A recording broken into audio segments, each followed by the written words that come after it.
We are studying chapter 5 in Tanya, which happens to be a very, very important chapter in Tanya. And as you know, that Tanya is the foundation of mysticism. So every single chapter is like taking you into the boiler room and to behind the scenes of powerful mystical concepts which apply to mysticism in general and to spirituality and to Torah and mitzvot in a very, very hands-on, concrete way. And each chapter, so to speak, has its powerful theme and message and idea, and literally revolutionary, because this is the foundation of mysticism. So in this chapter of Tanya, in chapter 5, the Alter Rebbe explains profoundly, almost like a paradigm shift, to the relationship that we have with God via studying of Torah specifically, versus doing mitzvot and praying, etc. So we're going to focus today on the power of the spiritual connection that one has when you study Torah. In other words, like this, when you study Torah, so Torah obviously in itself is powerful. It's God's Torah. God gave it to us. Now there's many components to Torah. It's more than 3D and even 4D. It's way beyond.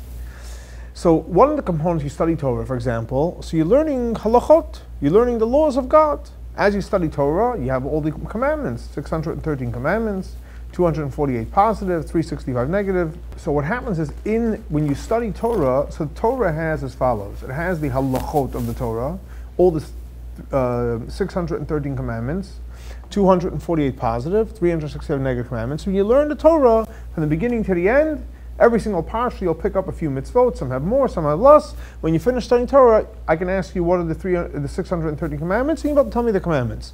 So you got to know the laws, right? What better place to know it from the Torah Shebiksav, from the 5 books of Moses. So that's one aspect of Torah. There's another aspect of Torah. When you study Torah, you know the story, you know some history. Not all of history, but you know history from when God created the world until the patriarchs and the tribes and going into Egypt and the temple, the building of the temple, the service in the temple, in the desert, and so on and so forth. You have the whole story of the Jewish people of that period from the beginning until the Torah ends. And then it goes on to the prophets, but I'm saying for the Torah, for example, for the prophets, you have the story of the prophets and so on and so forth. So it also is a history book. But here, the Alter Rebbe introduces a whole new concept,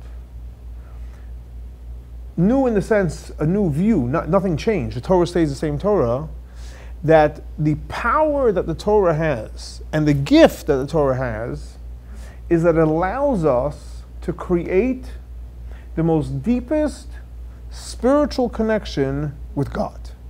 In other words, like this, by way of introduction.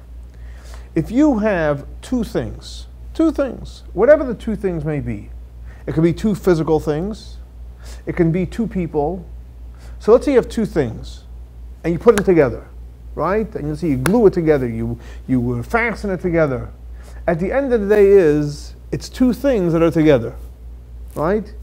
Let's say you have two people that get along, whether it's a real relationship of husband and wife, or two good friends, parent and child, and they see eye to eye. And everything that one thinks of, the other one thinks of automatically. They have they're totally in sync, right? Yeah. But how many people is it? It's still two people. You have a community that gets along. It's beautiful, it's nice, it's one voice. But it's still many people with one voice. It's impossible in the physical world to put two things in one space. It's impossible in this physical world for two people to become physically one. It's just an impossibility. You can have the same views, you can get along, you can have the same understanding of life, but you cannot become one. Except spiritually. However, there's one place where two things could become one. And that is in your brain. When you think about something, that thing literally, take for example a physical thing, you're looking at a beautiful chandelier, and you think about it and it enters in your brain. Because we're not dealing, the physical chandelier never entered your brain. But spiritually, you can become like enmeshed with it, that it literally is in your brain. Again, on a spiritual level. So the same thing also when you study Torah, when you take out the Torah and you're studying Torah, guess what happens? The information that you're studying becomes one with you. Now, here's the big question. What is the Torah? So comes along the Alter Rebbe, and the Alter Rebbe says, as we know, mysticism doesn't create anything new. It's just here to point the flashlight on something that's already there. You go, oh wow, I didn't notice that before. And mysticism says like this. What is the Torah? Very simple. It is two words. The Ratzon and the Chachma of God. What does the Ratzon mean? Ratzon is the will, and Chachma is the intellect. So in other words, God decided, for whatever reason, it's irrelevant why, God decided that this is a mitzvah, or this is not a mitzvah, or this is a negative commandment. Or when you get into the Mishnah, different laws about marriage, different laws about how to take care of your field, what you give away for tithing, which parts of the field you keep, which ones you don't keep, the laws of Shabbat, or any law about any part of the mitzvah, or any part of Jewish law, or any part of the Talmud, any part of the Mishnah, anything that you're studying, the Torah, the prophets, the Mishnah, the Talmud, the Medrash, whatever is divinely inspired, right? Anything that's divinely inspired, what is that? It goes under the category of the Ratzon, the will of God. Notice, for example, on Shabbat you have to keep the Shabbat. When you keep the Shabbat, so you have to honor it, and you have to have pleasure on Shabbat, and there's other positive commandments that you do on Shabbat. Sanctify the Shabbat. Then the things you don't do on Shabbat. Now, the reality is, before God made those rules, did those rules exist? No. Now, could God have made not Shabbat? He could have made something a different day, or he could have made different rules about it. Sure, he could have. For whatever reason, we're not going to go into the logic and philosophize about it. God chose that this is the rules of Shabbat. It was his choice. That is something which is called what? The Ratzon of HaKadosh Baruch Hu. The will of God. Now, when you study the Mishnah and the Talmud, if it's just the will, you would think God is this authoritative tyrant that puts down rules. Hey, these are my wills, these are my rules. No. He explains it all. That our human intellect could understand the reason. All throughout the Torah, there's reasons for things, and throughout the Mishnah and through the Talmud, and especially when you get into the mysticism and the Kabbalistic world, they explain to you the reasons for all the mitzvot. And it actually is very interesting, because God gave us a brain, and with our brain, when we study things, when we comprehend things, it's really enjoyable. It makes sense. You know, something that makes sense is actually enjoyable. Why? Because it makes sense. Why am I doing it? It makes sense. So you have in the Torah the will of God, but also the wisdom of God. Now, here's the big question. How could we, finite human beings, connect to the infinite God? We're finite. Yeah. And those finite, for example, if you have an 8-ounce cup and you have a 64-ounce bottle, you cannot get the whole 64 ounces in the 8-ounce cup. You can get maybe 8 ounces, drink it, and you can put more. But at one time, only 8 ounces. You can't get more than the vessel can handle. Now they're both finite. One's 64 ounces, one is 8 ounces. But how much more so, just like you can't get more than 8 ounces in an 8-ounce cup, how much more so you can't get an infinite amount of liquid into the 8-ounce cup. You can't even get more than 8 ounces, how are you get an infinite amount? So the question is, how could we, finite human beings, connect to God? So God gave us, as a vehicle, as a tool, the Torah, which logically, when you study it, makes sense. It might take a while for you to grasp the ideas. I mean, some of the ideas are deep, etc. But whatever you're studying in Mishnah or in Talmud or in the prophets or in the Torah, as you study it with your brain and you think about it and you discuss it and you meditate on it, it'll start making sense to you. And matter of fact, sometimes it takes a while, which is understandable because we know it takes how many years to really fully comprehend something? 40 years. 40 years. So just because you didn't get it in the first sitting doesn't mean that, God forbid, you're not smart, and doesn't mean you're never going to get it. Within 40 years, you'll get it. The Talmud says. Maybe we need infinite time. There you go. The Talmud says that it takes 40 years to fully comprehend something. But eventually you'll get it. And it doesn't mean that it's black and white.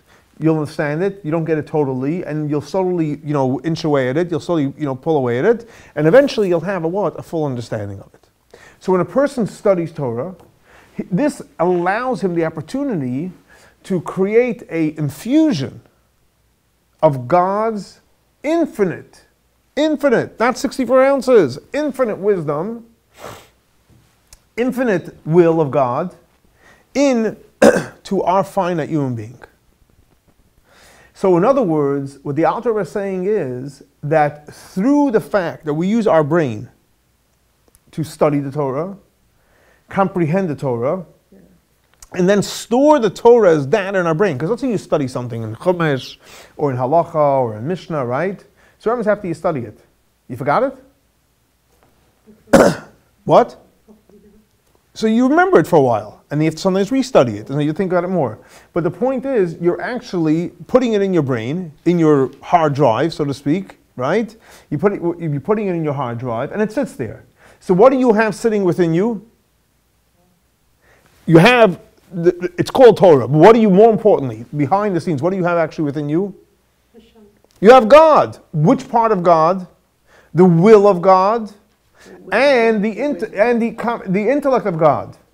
Now we've studied Kabbalah before. We know the Sfirot.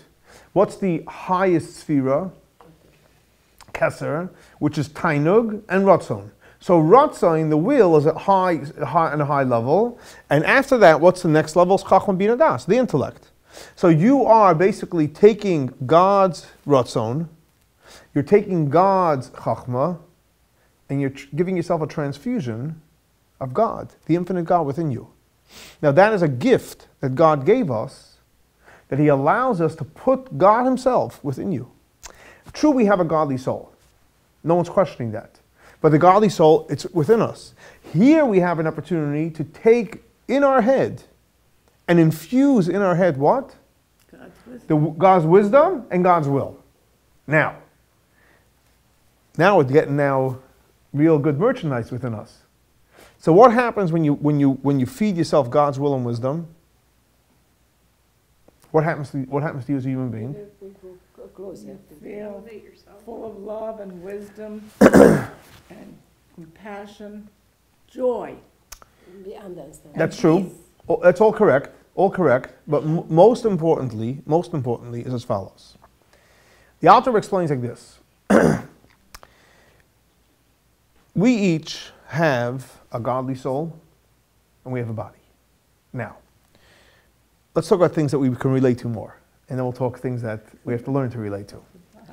Okay, we each have a body, right? Oh, you agree with me. We can relate more to our body. Now, let's take a simple stuff. This is basic 101. We see 101 in any parent and child. You know that for some reason, whatever the reason is, but that's the fact, God made it that this body that we have, we have to do two things. Well, we have to do many things, but for this conversation, we have to do two things. What do we have to do? One is, we got to eat.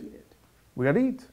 Why? What happens if you don't eat? Anyone? What happens if you don't eat? You'll die. You're weak. You'll get weak. You'll get weak initially. You'll get cranky, right? You'll get irritable, right? And the list goes on. And eventually, like you said, in extreme cases, you can actually end up dying. So in other words, a person has to eat, because if you don't eat, what will happen? You'll have all these crazy symptoms, and then you can totally pass out. So a person has to physically eat. Now, a person also has to clothe himself.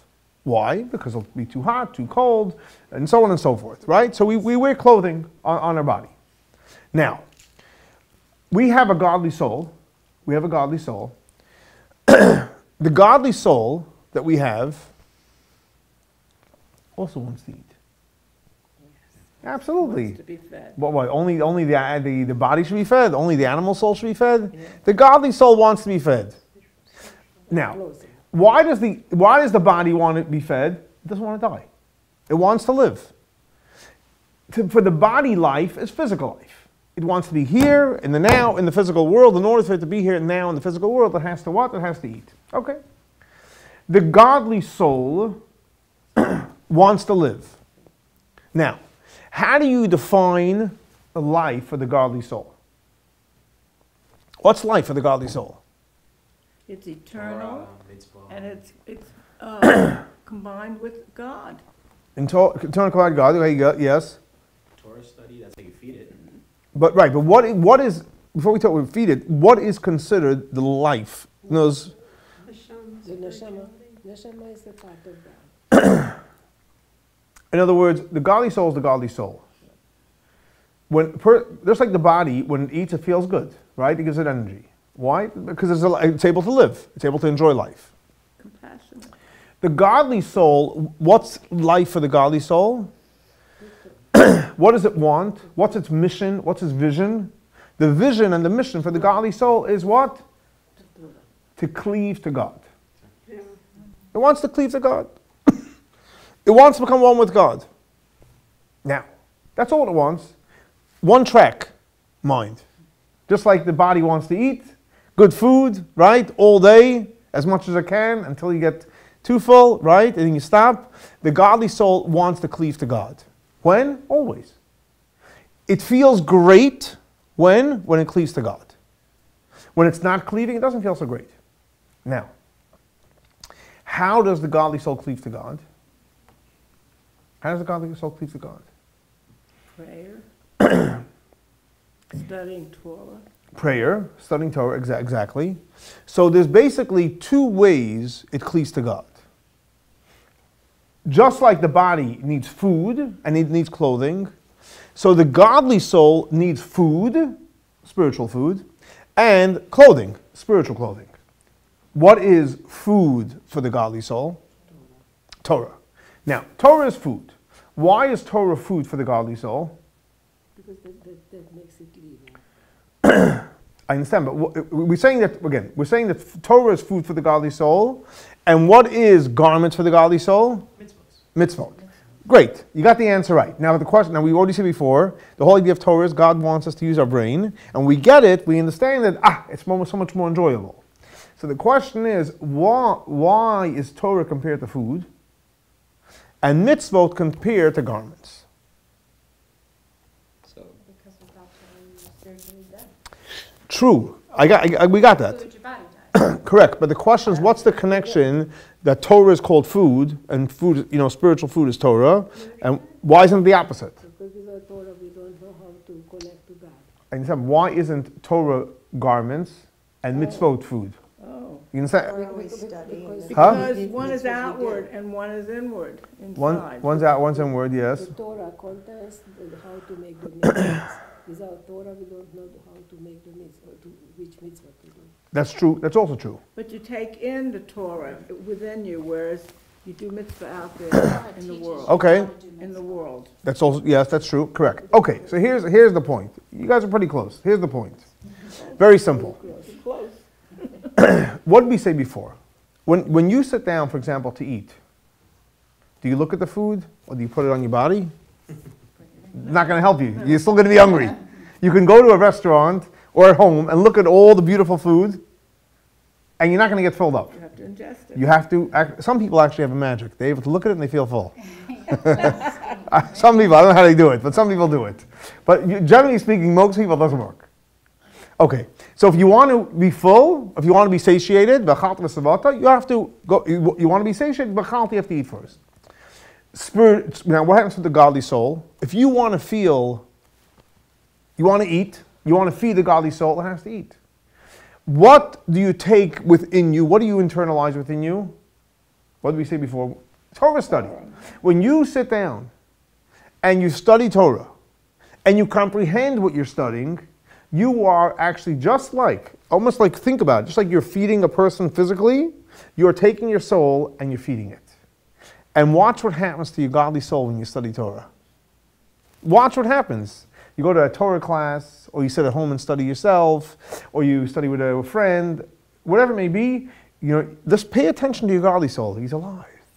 Just like, and maybe even more so, Just like a person that's eating a good meal. And it's compelling. It's compelling. It feels great. Compelling. It feels great, right? So Torah you take inside. Then what does it mean you take it inside? Because think about it. You look, you read, you think, and that's all becoming internalized within you. As you internalize that, what is that doing to you? It's bringing your connection closer to God. On the other hand, mitzvot, when you do a mitzvah, so if you're putting on tefillin, you're lighting the Shabbos candles, it doesn't go within you, it's outside you. And you need it too. That gives you like a shell, a protection. Like if you go, for example, let's say into a study hall, and everyone's studying, and you don't study, but it feels good. Or you go to the shul to pray, and you don't pray, right? You feel good spiritually. You didn't walk away with any new, like, internal transformation, but it feels good. Why? Because it affected you on the outside. But ultimately, what do you want? You want to be able to feed yourself spiritually on the inside. So in other words, since the soul wants to get close to God, what better way to come close to God is by internalizing the Torah study, which means by studying Torah and by thinking about the Torah. And the more you study, the more you think about the Torah, guess what? You now become more one with God. Not only do you become one with God, God actually penetrates and comes inside you. And now you actually feel internally, and eternally happy. The more you study, the happier you're going to be. Now, someone once asked a simple question. Why do I have to study Torah? Sitting in a library, right? Books all over the place, right? Why can't I just get it in? Right? Or it's like going to a restaurant. Why can't I just look at all the food and then I'll be full? It doesn't work that way, right? But the question is, why doesn't that work that way? Because the fact is that just like food has to be internalized, same thing also Torah has to be internalized. They give an analogy. It's an analogy which helps bring the point home. There was once this, in Russia, today you can even say New York, it's pretty cold in New York, but in Russia it was very, very cold. And this guy was, he used to sell vodka. It's a big commodity in Russia, and for good reasons. Everyone's cold, so it warms you up. And he was delivering a big wagon full of 100 cases of vodka from point A to point B. And he's traveling. He produced the vodka, and now he's going to go sell it, make his profit. And it's cold, and he's getting colder and colder. He wants to go ahead and sell all his vodka because he wants to, he worked hard, he needs a profit, needs to support his family. And he can't wait to get there, but then he's getting colder and colder. He realizes if he doesn't do something to warm himself up, he's going to freeze, and he'll have nothing. So he takes the bottle of vodka, and he puts it next to him. Nothing happens. He stays cold. So finally, he takes a little vodka, puts it into a cup, and he says a l'chaim, and guess what happens? Takes the second one, and by the third one already, he's all warmed up. And he says to himself, I don't understand this. I have 100 cases of vodka here. I'm not warm, I'm cold. I take 3 little shots and I'm already warmed up. What's the answer? It's very simple. As long as the vodka is outside of you, it's not warming you up. Right. When you don't need a lot. 3 little shots, you're already warmed up. It's the same thing also. You can think about studying Torah. You can talk about how important it is to study Torah. But until you don't take out the Chumash, and until you don't take out the Mishnah, and until you don't take out the Talmud and sit and study, you're not getting warmed up. Now the reality is, it's a good analogy because think about it. Let's say you drink the 3 cups and you get warmed up. What happens after a while? It wears off. You get cold again. You need more. So you need more. Exactly. In other words, yesterday's breakfast doesn't help you for today. So the same thing also, yesterday's Torah study doesn't help you for today. If you studied Torah yesterday, that was for yesterday. You warmed up yesterday. The question is, how are you being warmed up today? And the answer is, you got to pull out a book and you got to study some more. And the more you study, the more you're going to connect to God in the most deepest of way. Now what's interesting is that we said before that Torah is internalized, right? And mitzvot is more external. And in Hebrew, what is that called? There's something which is called makif, and there's something which is called pnimi. What is the difference between makif and pnimi? Very simple. In other words, makif is something that basically it surrounds you. In other words, like you're sitting in a library and there's books, and you look around. Wow, it feels great to sit in a Jewish library. And a lot of people walk in, Rabbi, it feels great. It does, 100%. It feels great. What happens once you walk out of the library? It's gone. What happens when you come into the library and you take out the book and you study the book? Now it goes into the head. What happens when you leave the library? It's still in the head for a while. It's still with you, exactly. So when you do a mitzvah, when you do the mitzvah, you feel great because you're connecting to God in a very profound way by doing the mitzvah. When you finish doing the mitzvah, guess what? Now you don't have the mitzvah. Famous story with King David. King David, who was a real searching Jew, as you can see from the Psalms and so on and so forth. So it says King David, one day he was in the bathhouse and he goes, oh my gosh, God, I don't have any mitzvot. All day I'm doing mitzvot. I feel connected. I don't have any mitzvot. Then he realized, he's circumcised. So he has one mitzvah with him. And he felt better about that. But that's because it's a mitzvah, so a mitzvah is external. So when you're doing it, you feel the connection. And when you're not doing it, you don't feel the connection. But what happens when you study Torah? Torah has both qualities. Why? Because Torah is a mitzvah. It's a mitzvah to study Torah. So when you're studying Torah and you're fulfilling the mitzvah of studying Torah, so you're getting that powerful energy that you create, so to speak, like a blanket type of energy that encompasses you all around. But more importantly, Torah has the profound power that by studying Torah, you're actually taking an internal transfusion of Torah study, and that transfusion creates the most deepest connection that you can possibly have with the infinite God. So in other words, if you want to basically connect to God, which we all do, our soul wants to for sure, but if you want to basically, just like you want to take care of yourself physically, you want to take care of yourself spiritually, so physically we all know how to take care of ourselves. We know where to buy the nice clothing, we know where to go eat, whether it's at home or in a restaurant or whatever it may be. Spiritually, if you want to take care of yourself, yeah, true, all the mitzvot are great. That will give you a good feeling from the outside, but then it wears away much quicker because it's not really internalized. However, if you want to create a real deep connection, there's no better and deeper way than connecting to God through studying Torah. Because by studying Torah, you're connecting to God's will, God's wisdom, and you're actually bringing that within you. So when you're studying Torah, let's see from 6 to 7 you sit and study Torah. So that hour from 6 to 7, you're creating a mitzvah of Torah. It surrounds you. When you're studying Torah and you're saying the words of Torah, so you're actually fulfilling the mitzvah. But then when you're thinking about this Torah study and you're meditating on it, now you're actually bringing it within you in a real internalized way.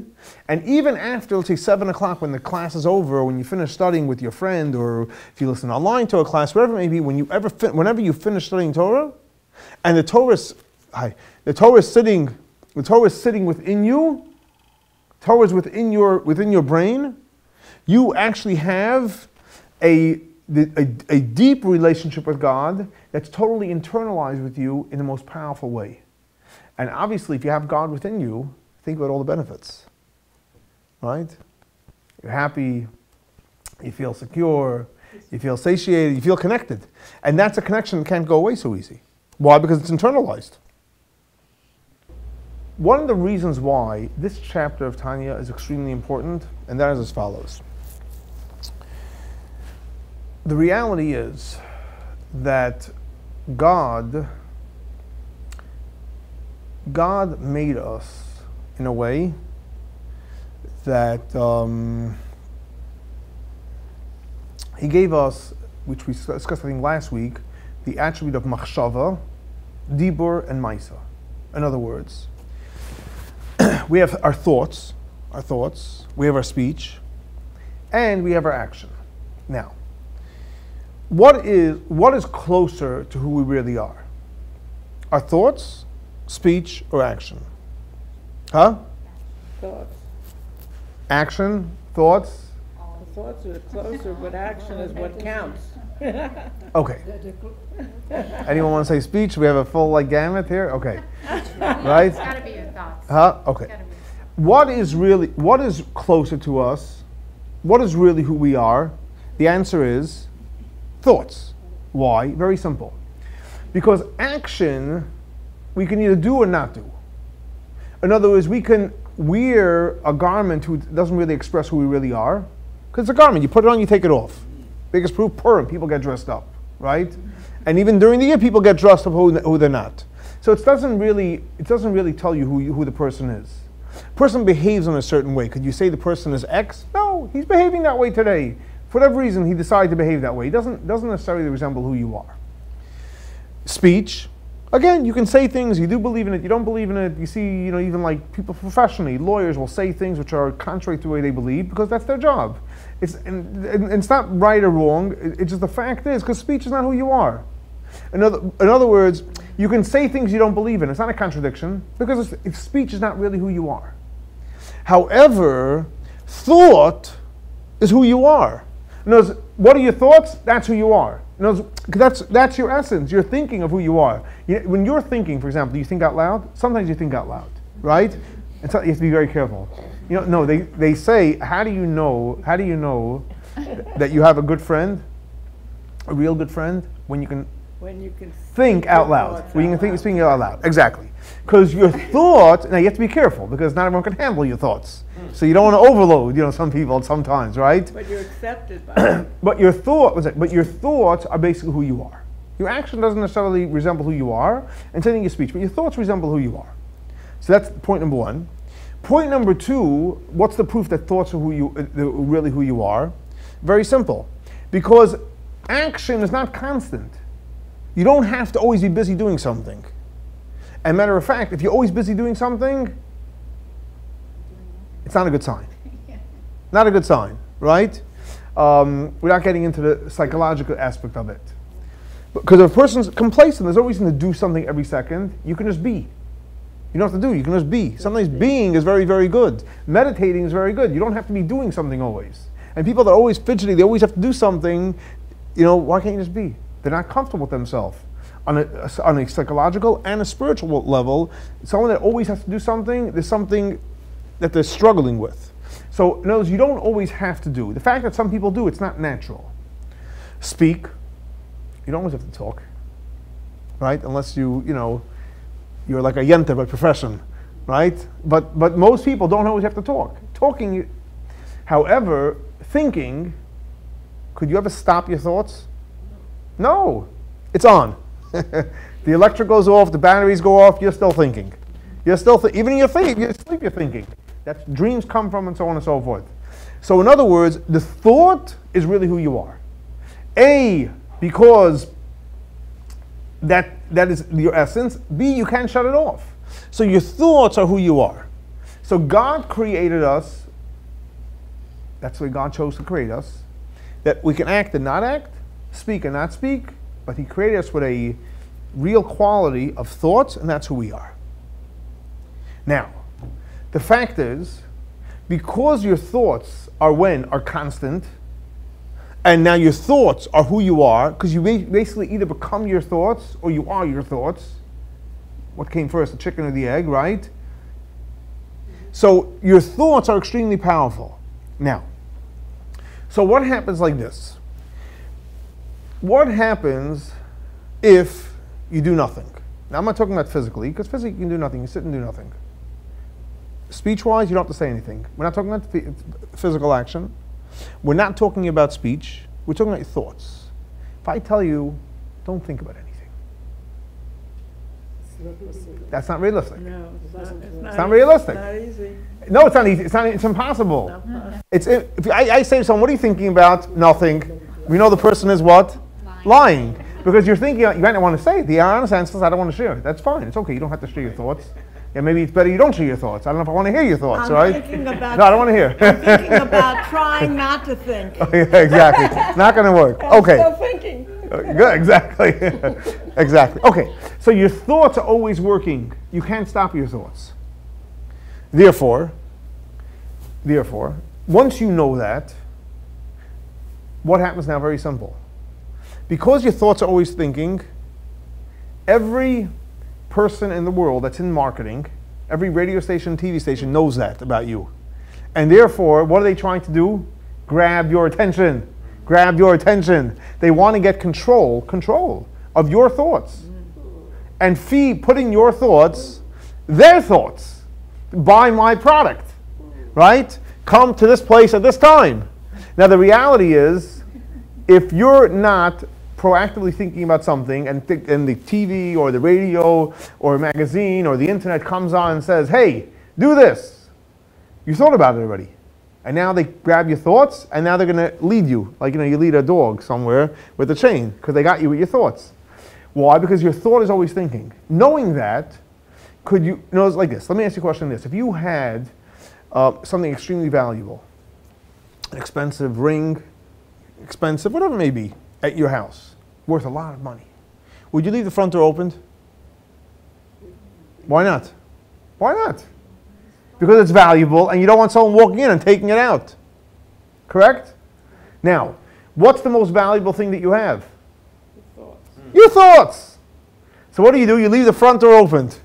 Okay, let me watch anything that comes on TV. Hello, how do you know what they're going to try to sell you? And once you're sold, you're sold. And now you're lost. You're following it's not the blind leading the blind. It's actually the blind leading some salesman that's taking you somewhere to get you to buy something that you don't need. Turn on the mute. Well, now you're still watching it. The point is that you have a mind that's working. You can't leave the front door open. So therefore God came along and God said, guess what? I am going to give you, I gave you a thought that's working constantly, but guess what? I gave you something to fill your mind 24/7. What is that? Torah study. So if you proactively keep your thoughts on unifying with God via Torah study, so now the rule is, could you have two things in one spot? No. Could you have two thoughts at once? No.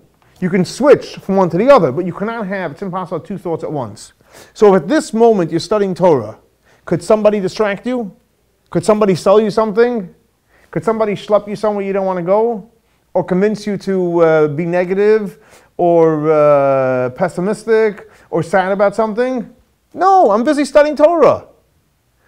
In other words, if you realize that the most powerful internal tool that God gave is your thoughts are constantly working, and it's a prime real estate. This is the most expensive piece of real estate you have within you is your thoughts, and you don't want anyone stealing it.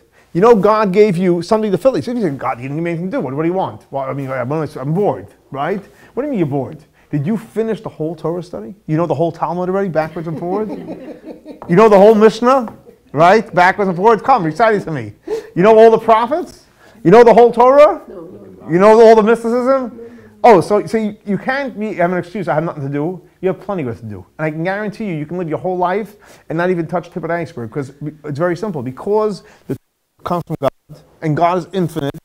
So the infinite wisdom, it's impossible for you to live a finite life and grasp the whole infinite wisdom. Impossible. No. So therefore you can live your whole life, fill your whole life with what? Torah study. Now, if you're constantly studying Torah, could someone sell you something you don't want? Could someone distract you? Could someone get you to start thinking negative thoughts or inappropriate thoughts? Absolutely not. Yeah, true. So one's going to say, well, one's supposed to work. Yeah, you're right. If you have a proper exemption, I mean, you need to go to work, good. What time is work? 9 to 5? 9, 5. 5, you back here, Torah study. Right? You got to go take care of the kids? No problem. What time? 6 to 7? Great. 6 to 7, take care of them. 7 o'clock, back to class. You going to sleep at night? Right? You going to sleep at night? Yes. So let's say you're going to sleep, let's say 9 o'clock at night, right? Now, you decide 9 o'clock you're going to sleep. 9:01, you're sleeping already? No. No. You're thinking. You're thinking, very good. You're very good, I like that. 9 o'clock, you're thinking. You said 9 o'clock, I'm going to sleep. But what am I doing at 9 o'clock? Now I'm starting to think. What are you thinking about? The day or the next day. Hopefully about the stars. About what you read. Either what someone's trying to sell you, and there's always someone selling you something, or you're proactively, okay. So there's actually an interesting story, and this is very, very important, talking about going to sleep at night. There was once a student that came to the yeshiva in New York, the Rabbi's yeshiva, new student.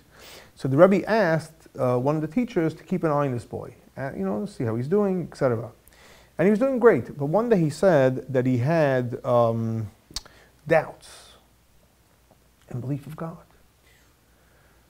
So the teacher that the Rebbe asked to check up on him was like perplexed. New student, great home, sitting and studying Torah all day. I mean, he's diligent, doubts and believe in God. He didn't know what to do. So he came back to the Rebbe. And he told the Rebbe, I understand, it doesn't make sense. He studies from the morning to the night. Serious boy, he prays, he helps. And he says he has doubts in God. Something's off. The Rebbe said like this, probably before he goes to sleep, he probably looked in a magazine or something. Never in a bad magazine, or whatever maybe, and they checked. And he didn't do it intentionally, he was going to sleep, right? Idle time. He opened the magazine, he read something that was, had some crazy thoughts in there, and all of a sudden he started to question about God. What's the point? If you want to sleep at 9 o'clock, when do you fall asleep? It could be 9:01, but chances are it's probably 9:05, 9:10, 9:20, 9:30, maybe 10 o'clock, something could be 10, whatever it may be, right? Now, it could be 11, I agree. So you have this, whether it's a minute or 2 hour gap. So if you're going to proactively, in bed, read some Torah, you fall asleep on the book. Meanwhile, your mind was protected. If you're not going to be sitting and reading, or studying, or listening to something, a Torah lecture or something, or meditation, you know what's going to happen? Your mind is going to wander. And it's like leaving the front door of your house open with expensive jewelry on the table. It's simple. You have the most expensive prized possession you have is what? Your mind. You will either proactively choose to fill it with Torah study, and then look what happens. You are actually putting God within you, and when you're doing that, you're cleaving to God. It's funny, I had a couple of years ago, someone came to me, they couldn't go to sleep at night. And they went to the doctor, they were taking pills and more pills and so on and so forth. I said, listen, let's try an experiment. Stop all the pills. Instead of taking all these pills, obviously if the doctor gives permission, because if it's medically needed, it's medically needed. Why don't we try going to bed, meditate. Train the person how to meditate about Torah, about the different mitzvah, about something. If we would study something for 20 minutes and then meditate on it. You know what? Ever since then, it's already a couple of years, no problem going to sleep at night. No medicine, no nothing. Think about it. Why did that work? It's very simple. Because by studying Torah, they filled their brain with God, and then they thought about God. You don't need medicine if you're thinking about God. I mean, obviously, unless it's a medical issue. But generally speaking, most of the issues people have is because they are bored. And when they're bored, all of a sudden crazy things come to your mind, and now it's like getting a virus. And get the virus out. The virus is not leaving so quickly. But, on the other hand, it's very simple. Rather than fighting the virus, feed it with God, like Torah study, like it says in chapter 5. And this way, you're constantly, your mind is full with God, you're focused on God, and guess what happens? You're peaceful. You're at peace. Exactly. So in other words, you have to realize that the thought is really who you are. And the thought is working constantly. You're either feeding it with Torah, and then you have God within you. And if you're not feeding with Torah, someone else will be selling you something. Guaranteed. There's a salesman at every corner trying to sell you something, whether it's consciously or subconsciously. So if you proactively fill it, you'll proactively have a great life. And here you see that it's not just that let's say you say, you know what, I'm studying Torah, but I don't like the subject. But you see the reality is, first of all, there's always a subject that you like, that's first of all. But more importantly, it's not so much about the subject. It's when you're studying Torah, if you think about the fact that when you're studying Torah right now, you're bringing God into your brain, it becomes a whole different reality. You're not looking just for the data. Yeah, true, you want to understand what you're learning, you want to comprehend it, you want to make sense to you, and it will make sense to you. But if you really realize, I'm creating this relationship with God, it's like a love relationship, it's much more powerful, it's much more enjoyable to study Torah that way. Because if it's about data, so then it's any other subject. How much can you study already? But if it's about creating a relationship with God and filling your mind, which has to be filled proactively, constantly, it's a whole different outlook towards Torah study. And that's why I think chapter 5 of Tanya is literally probably one of the most powerful chapters in Tanya. And for the reason is because it's dealing with your most powerful prize gift that God gave you, your mind. It's constantly working and giving you the right tool to fill it. And when you fill it with this right tool of Torah, you will have true peace, true happiness, and more importantly, no negativity and no outside forces will come in without your permission.